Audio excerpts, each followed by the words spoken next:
In today's show, the Portland Trailblazers participate in a basketball game against the Dallas Mavericks. It didn't go well. Welcome to Locked On Blazers. Let's get into it. You are Locked On Trailblazers, your daily Portland Trailblazers podcast. Part of the Locked On Podcast Network, your team every day. What up, world? It's your past first point guard and Trailblazers reporter, Mike Richmond. You're listening to another episode of Locked On Blazers, or Locked On Podcast Network, available wherever you get podcasts, and also on YouTube. Thanks for making this show your first listen, coming at you each and every weekday, Monday through Friday. So make it a part of your daily routine. Make it your first listen. Tell your friends to do the same. It's Locked On Blazers, your team every day. In today's show, we're talking about a basketball game the Portland Trailblazers played on Wednesday evening in Dallas, Texas. It didn't go well. The Blazers were shorthanded. They left even more shorthanded, and they got walloped, mollywopped, dominated, dusted, beat down. We'll recap that game against the Mavs. Talk a little bit about Ibou Badji, who got his first career NBA start tonight, and kind of the philosophy behind what's next for the Blazers as they continue down the rest of this path. They're 33 games into this thing, and with 49 left, what do they do and how do they focus the rest of the season? This we'll talk about a little bit in the second segment. And then I want to ask this question. We're creeping up towards the midway point of the season. Happens, mid-January, second half of January. What does this team do well? What do they do well? What do the Blazers do well? Because tonight they didn't do anything well. I think their jerseys actually looked pretty good. They're good-looking jerseys. They dressed well. What do they do well? Let's talk about that to close the show. But first, let's do what we do. Fastest recap in the West. Blazers lose 126-97. They lost by 29. I'm not 100%. I think this was a not as close as the box score reads, and they lost by 29. Ugh. Mavs led 9-0 to start this game, and that was it. It was over. It was over. 9-0. Blazers kind of hung around, played well, closed the first quarter 25 down 35-25 after one. But again, a 9-0 start, the worst first quarter team in the league. They have another one, but the Blazers are playing shorthanded, right? They're no DeAndre Ayton in this game, no Moses Brown, so they're starting Ibou Badji at center. But Anthony Simons is back in the lineup.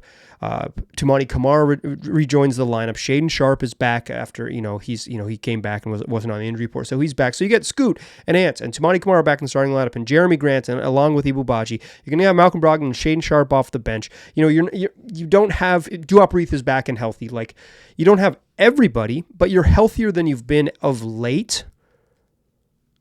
You can be shorthanded playing on the road. The Mavs have just got thrashed in their last game. They're going to be focused and try to get back and get right in a home game.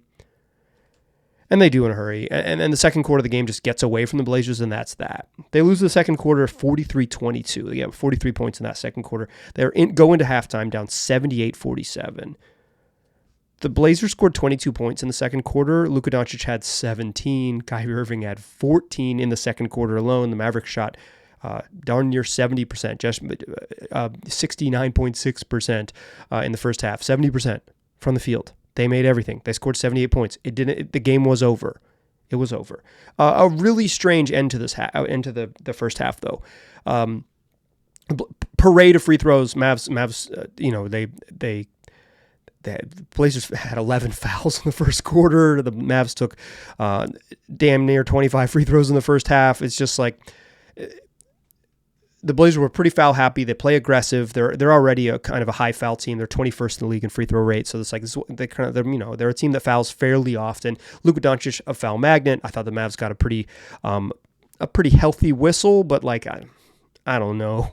When you're down 30, you didn't lose because of the refs. You're just down 30. But it's like it was a whistle happy game, right? There have been a lot of free throws. It's a really long first quarter because there's a lot of free throws. But with 90 seconds left in the first half, Duop Reath catches the ball in the paint and turns to the rim and catches Josh Green. his Australian national team teammate in the face with an elbow. Green goes down. It looked like it hurt a lot. So I would not want to take an elbow from Duapreith. He's big. He's big with big old elbows. And they reviewed it and they kicked him out with a flagrant 2. I don't get it. That's basketball. I'm not 100% sure that if you let Josh Green call his own foul, that he calls a foul there. It's basketball. He's turning to shoot, and Josh Green is crowding him. Sometimes you get hit in the face playing basketball. Did it hurt? Yes. Was it absolutely painful? Yes. Is it letter of the law a flagrant foul? Probably. In the way the NBA works now. It is probably, if you turn and hit someone in the face with your elbow, that is probably letter of the law, flagrant 1. To kick someone out for turning to try to shoot, like the flagrant 2 determines that it was excessive and unnecessary, just nonsense. It was a nonsense call. I don't think the rest of the reffing stuff is just like, yeah, the Blazers fouled a lot. That was just a awful call. It makes no sense. Makes no sense to me. Did it look like it hurt Josh Green though? Yeah. that would stink. So the Blazers now playing without Moses Brown, playing without DeAndre Ayton, lose Duapreith, their best center, healthy on the roster.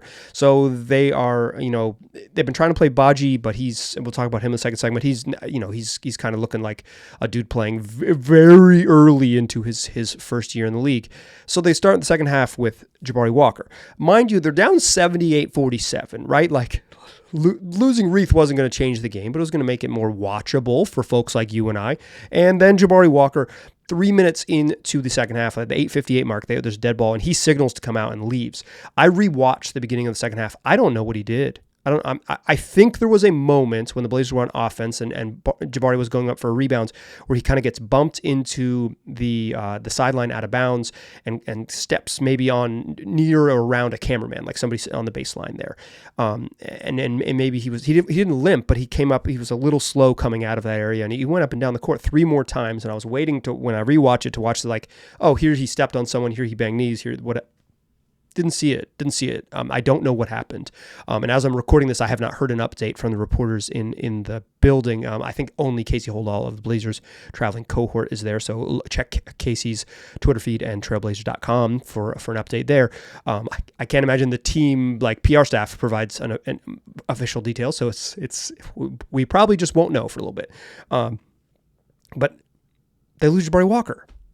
90 seconds or 3 minutes into the second half. So now they're down to Ibou Badji and Tamani Kamara / Jeremy Grant playing center. Like the game was already over. They're down 30. Like the game's over. But it just made like hey, maybe they can find some rhythm here in the second half. Just impossible. Down 74-102 after 3, and they lose 126-97. It was never a competitive basketball game in the second half. That's your fastest recap in the West. Just a stinker. To the box score we go. Shaedon Sharpe, team high, 16 points on 6 of 12 shooting. I thought Sharpe he's 1 of 5 from 3, but he's 5 of 7 inside the arc. I thought he was aggressive. He got himself to the free throw line on one play where he missed a jump shot, got his own rebound, went right back up. That's what I want to see from Shaedon. I liked that. I thought if there was a bright spot in this game, I guess it was Shaedon Sharpe, but hard pressed to really believe it. 15 from Anthony Simons, his return. He was 5 of 16 from the floor, 1 of 7 from 3. He was bad. Jeremy Grant, 10 on 4 of 9 shooting. Tamani Kamara, 10 before he fouled out after 20 minutes. Ibou Badji was scoreless in his 14 minutes and 51 seconds and fouled out, turned the ball over 4 times, grabbed 4 boards. Did block 2 shots, though. He's active. 12 points for Matisse Thybulle off the bench. Duapreith had 2 before leaving. Jabari Walker 4 before leaving. Malcolm Brogdon, he was bad in this game. He finished with 5. Ish Wainwright got to come play in the second half. He had 9, 2 for Chris Murray, who played some extended garbage time, 5 for Skylar Mays. And I didn't mention Scoot Henderson, but I meant to. He had 5. He was terrible. 2 of 11, and he had finished with 5 boards and 7 assists, but he turned the ball over 6 times, and he's just bad. This was a bad Scoot game. It is what it is. He's 19, and he looked like it's out of his depth. He just a true stinker. The Mavs. This game sucked for everybody. The Mavs lost 2 important rotation players to injuries. Derek Lively left the game with a twisted ankle, and then Grant Williams hobbled off the court in the second half. Like, just what the heck? Just true bummers all the way around. Luka Doncic 41, 6 and 5, 29 for Kyrie Irving, who was so freaking good in that second quarter, kind of changed the game. Tim Hardaway 14 off the bench. Markieff Morris had 11. He came in and played after Grant Williams and Lively got hurt. Josh Green had 8. Derek Jones had 5. Lively was scoreless in his 19 minutes. Dwight Powell 5. His backup. Grant Williams had 2. And who else did I miss? AJ Lawson 3 and Olivier Maxence Prosper. Omax had 5. Old friend Brandon Williams played 6 minutes. Former Blazer greats in garbage time for this team. That's we don't need to go into it anymore. They got smacked and they play the Mavericks on Friday. I want to talk more big picture stuff, and I want to center this big picture conversation around Ibou Badji, who played in this game. That's what we'll do in the second segment. Let's zoom out a little bit and talk about the Blazers' philosophy moving forward for the final 49 games of the regular season through the lens of Ibou Badji. But first, I want to tell you that today's episode and this show is brought to you by BetterHelp. If you're thinking about starting therapy, give BetterHelp a try. Therapy can be super helpful if you are having an acute traumatic event and you want to get help to work through a major trauma that is immediately impacting your life, but also therapy can just be the ongoing maintenance to help your brain and really give you the tools to work on being the best version of yourself. Regular therapy can help you develop the skills that can make life easier, or at least inform you how to make life a little bit easier to navigate. So celebrate the progress you've already made and visit betterhelp.com/lockedonnba to get 10% off your first month. That's BetterHelp, HELP.com/lockedonnba, betterhelp.com/lockedonnba. All right. So Ibou Badji starts in this game. Fun player, right? Like it's the Blazers season is kind of light on fun, and it's fun to root for Ibou, right? Plays his butt off. He's gigantic. He has fun blonde hair. He looks like supersized Cisco. If you are too old or too young to know who Cisco is, he's enthusiastic about underwear.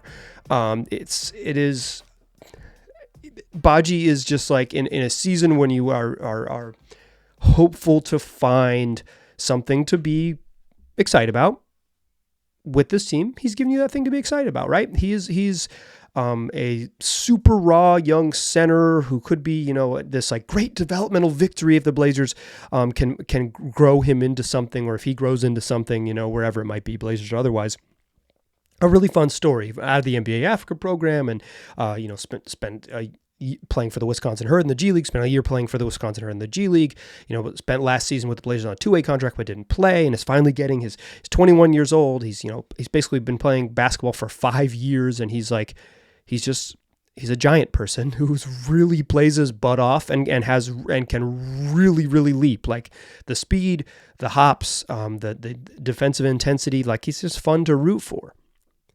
But he's also just like not very good right now. He's raw. I think like in the first possession of the game, the first time he touched it in the game, it was a pass that was a little bit behind him, but it's a pass he has to catch, smacked off his hands, and so it's turnover.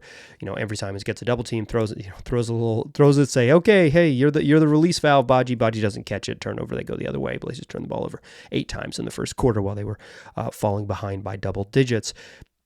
What Badji does well is that he rotates over and has a sense of rim protection, like a high level sense of like, hey, I'm going to block you when you go to the rim. He's not great with the ball right in front of him, but if he can be a weak side rim protector, he's good at it. And he tries to rebound really hard. He's really active as a rebounder. He has some tools to be much more than that, right? Like he has some physical tools, and it's like maybe he could be a versatile defender because he can really move. And he's so big. So if he gets his hands right, like it's just his hands were really on display today. He couldn't catch anything, lost a couple of rebounds, and ended up being jump balls because he just couldn't secure the ball. A couple times got knocked away from him because it's just like it's not a skill of his right now. So, but like the things he does, if the ask for Badji was really small and specific, this happens with a lot of players who are still kind of finding their way, and particularly just like raw young players who are developing. And I think you're seeing this with Scoot to some extent, at least on and off. He's having more ups and downs. He's obviously way more skilled than Badji. It's like a weird comparison, but young players, when the ask gets a little bigger, when you expand what they want to do, they can get exposed, right? Like when it's really narrow, it says, here's what we want to do. I want you to set a screen. I want you to roll the rim. I want you to get rebounds. I want you to block shots. And you can foul out because you're only going to play 17 minutes. Go play your butt off. When that's the ask of Badji, I think 17 might even be a lot, right? But like if he was a third center and he came in certain matchups to play a 6-minute stretch in the first or second half, one quarter of a 6-minute stretch, and said just absolutely do what you do. Play as hard as you possibly can. I think you could kind of maximize positives, right? Because you'd really narrow the ask. But when you expand the ask, like the Blazers had to today because of the nature of the roster, he looks out of sorts. He looks out of place, and the things he doesn't do well gets exposed. And Luka Doncic is a master manipulator. He was able to slip by Badji or freeze him with lookaways, so Badji didn't even challenge him at the rim a handful of times. As it turns out, these are the best players in the league. But that kind of brings me to this holistic idea with the Blazers. If they're healthy, DeAndre Ayton's going to play 32 to 35 minutes a night, maybe 32 to 37 minutes a night. Play a bunch. So 11 center minutes remaining there. The Blazers have been effective going small, although I don't think that's ideal for them, but it's fine if they do. And Duop has been pretty darn good. He's been their most positively impactful player, according to the advanced impact numbers. He's good, and the shooting opens up things for the Blazers, and I think that unique skill set gives them a different look that Ayton doesn't. And and if you play Ayton only 30 minutes, you can get 18 out of Duop. Can't really play them together because of the defensive limitations, but you have your center rotation, I don't know, covered, but like spoken for to some extent. But I think the question is, over the final 49 games, is there a point when you just say, Badji's not ready to play at this level, but Duop is 27 years old, and we can sign him to a multi-year minimum contract and have him through his 30th birthday on the roster and taken care of, and we kind of know what he will bring, and he's kind of closer. He's pretty close to a finished product, where Badji is so raw and has he has much more room to grow. What you think of Badji's upside is maybe the eye of the beholder. I'm not sure I see him as like ever becoming a high level starting player in the league by any means, but certainly he is. When you have the physical gifts he has, and you have as much room to grow as he has, there is a real upside to be tapped into. And so I think this is kind of where the Blazers find themselves. Do they play Duop, a straight up good backup center, or do they make some decision at some point down the line and say, we're going to be worse, but we're going to value the future?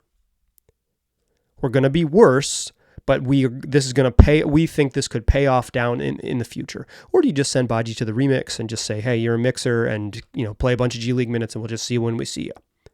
That's a decision they have to make. And I think at some point this decision happens across the roster. Do you cut into Jeremy Grant's minutes because you want to see more Jabari Walker? You want to see more Chris Murray? Do you cut into, do you just say, okay, hopefully they trade Malcolm Brogdon and get some other players on the roster just so they don't have to make that decision with the guards. But if he's still there, it's like, do you cut into Malcolm Brogdon's minutes pretty aggressively and say, listen, Shaedon Sharp's going to play and Scoot's going to play and every time is going to play because, they're part of the future.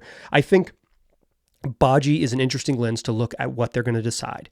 This team isn't very good, and I don't think it's a problem that they're very good. We knew they weren't going to be very good. Like, if you listen to the podcast, I thought they were going to be one of the worst teams in the league. They're 9-24. It's fine. This is kind of the plan. Things are going great. This is the direction you want. I think they'll lose. Like tonight's loss, specifically yesterday's loss. You listened to Thursday, January 4th show, and the Blazers lost last night horrifically, and they played the Mavs again tomorrow on Friday. But the Wednesday game against the Mavs, withstanding, like the losses aren't deeply and meaningful. At some point, what's meaningful is the development. Do you choose Badji, who fouled out in 15 minutes and looked out of his depth, but has tantalizing tools? Do you get him NBA seasoning to see if those tools can sharpen? Or do you say, hey, this isn't the place, we're not ready to do that yet, and the final 15 games of the regular season, or the final 10 games of the regular season, final 6 games, whatever it is, at what point do you make that call? You probably have to at some point. If DeAndre Ayton's knee never gets right, I don't want to put that on him. If DeAndre Ayton's absence continues, then the decision is right there for you. Play Badji, see what you got. But when they're healthy, you at some point have to make a decision on what direction you go. And I think Badji is a great lens to consider the decisions they got to make, because what do they want to be? And what are they after? Like, what is this group after? Do they want to be, I think one of the issues is that coaches try to win. So if Billups had his choice, he'd probably play better players. But the organization can, you have those conversations behind the scenes. What do you value? And I think watching Badji's minutes and watching how they treat all of those sort of fringe decisions, right? In terms of Jeremy Grant's minutes and Malcolm Brogdon's minutes, and to some extent, like how much do they, at some point do they just say, the center of the future, like the young center, the center of our future is DeAndre Ayton. We're going to play him 40 minutes a night. Like, what decisions do they make in terms of prioritizing the future? And I don't, maybe not necessarily punting if it's DA who they lean into, but like, at what point do they start thinking about how this helps them in 2025 and 2026 and not worry at all about 2024? I'll be curious what they decide. I'll be curious what direction, what decision they end up making, because, it's clear at some point they are like, they're not a play-in team, right? I think it's pretty clear they do not have the talent to be that. So what do they do? Which is also what I want to talk about. Not what do they do, but what are they? To close the show. What does this team do well? We're 33 games into the season, and I think after a frustrating night like this game against the Mavs where they just got thrashed, I want to ask the question and try to answer it as best I can. What do they do well? And what does doing stuff well mean moving forward? What do you prioritize? What do you look at? And what do you try to build on? That's what we'll talk about to close the show. We're talking about young teams and building blocks, the philosophy of growing with the Blazers. That's what we'll do to close the show. Join me there. But first, let's talk FanDuel, America's #1 sports book. Look, the NFL season is winding down. You got one regular season a week left, then you got the playoffs. But FanDuel still wants you to get in on the action, and they're giving you a little incentive to do so. New users can place a $5 bet, any $5 bet, and get $150 in bonus bets to play with. You just got to go to FanDuel.com/lockedon to get involved. Once you place your bet, $5, anything you want, you get $150 in bonus bets to play with. That's $150 in the in-app to make some wagers on things like live parlays of games, or really elaborate multi-sport parlays, or they got an explore tab so you can see what other folks are betting on, what are popular wagers happening each and every day. You can bet over-unders and player props. You can make futures bets if you got your eye on who's going to win the Super Bowl coming up here in the first week of February. You got about a month out. Whatever you're looking for, you're going to find it on FanDuel. So go to FanDuel.com/lockedon. That's FanDuel.com/lockedon. FanDuel, an official partner of the NFL. Still a pass first point guard. I'm still Mike Richmond, and you are still listening to Locked On Blazers. I came away from this Mavs game, I'll say challenged. I do this 5 days a week, right? I spend a lot of my brain energy thinking about the Portland Trail Blazers. This team, they can't break me, right? Like, my spirit will not be affected by them going 9-24. But what I want to do is like talk about something of relevance and not just scream about losses, because I think like saying like Chauncey Billups can't coach is just like not a productive way to talk about the team. I've said a bunch, and I'll say it again here because I just made the joke. It's like, I don't think Chauncey Billups is a very good coach, but it's neither here nor there, because you're not going to make any decisions about his future until you get to the offseason and perhaps even after that. And tonight, pretty short-handed, pretty light up fronts. Chauncey Billups can't coach, he can't magically get guys healthy. They don't play well. That falls on the coach for sure.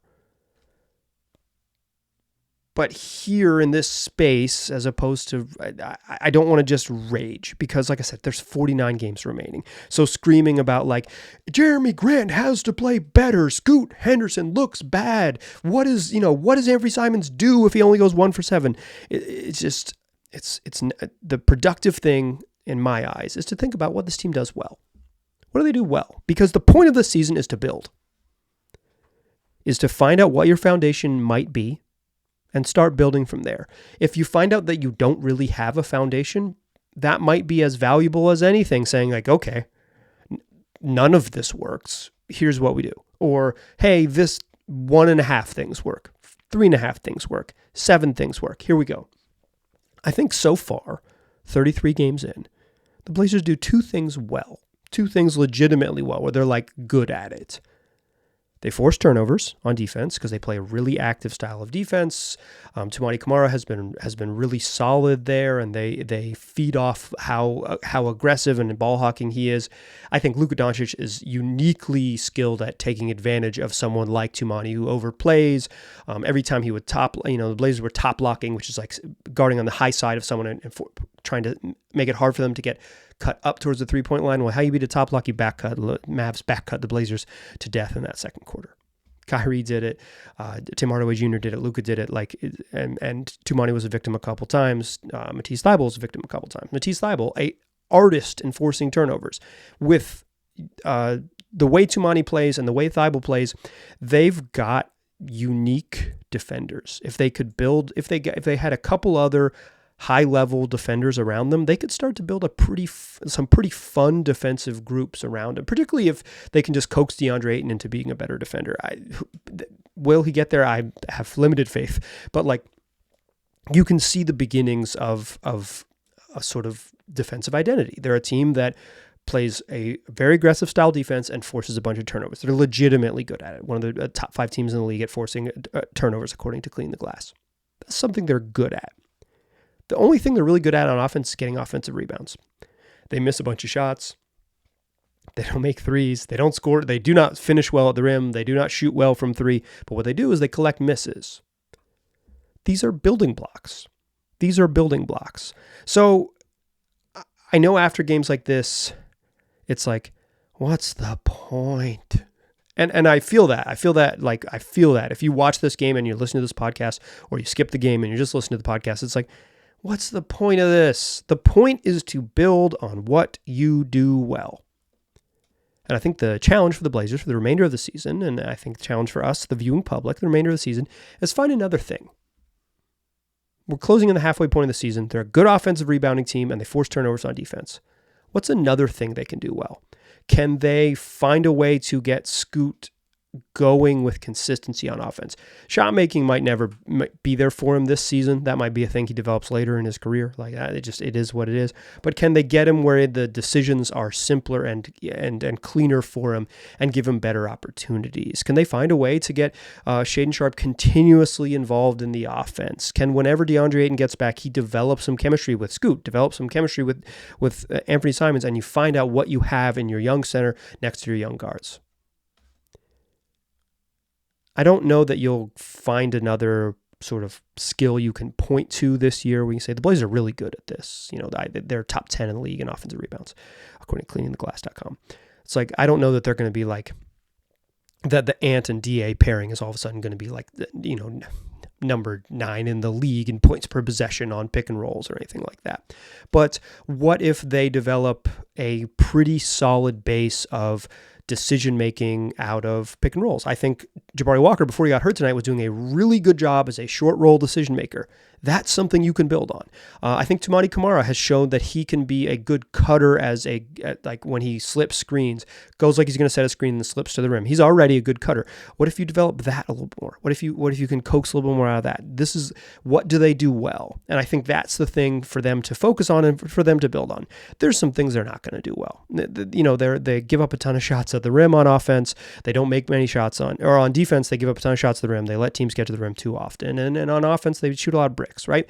I don't think you're going to magically change that necessarily, but can you find the little parts of the game to say, we do this better now than we did at the end of the year or at the beginning of the year? By the end of the year, what have you improved on? What are things that you can point to and say, these are bankable things that the Blazers do well?